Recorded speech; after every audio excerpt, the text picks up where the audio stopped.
ప్రతిఘటన టీవీకి స్వాగతం. క్షణక్షణం మీకోసం. ఎంతో కాలంగా ఎదురు చూస్తున్న దేశ జనాభా గణన ప్రక్రియ వేగంగా సాగుతుంది.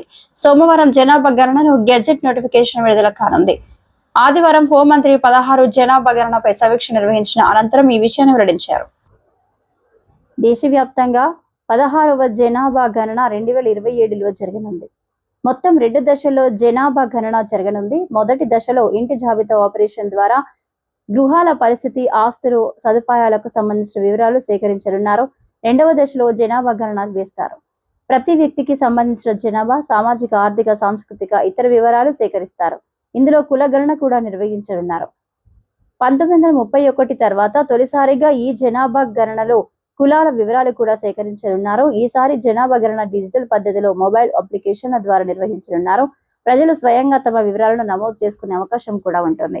మార్చి 1, 2027 నుంచి దేశవ్యాప్తంగా జనాభా గణనను చేపట్టనున్నారు.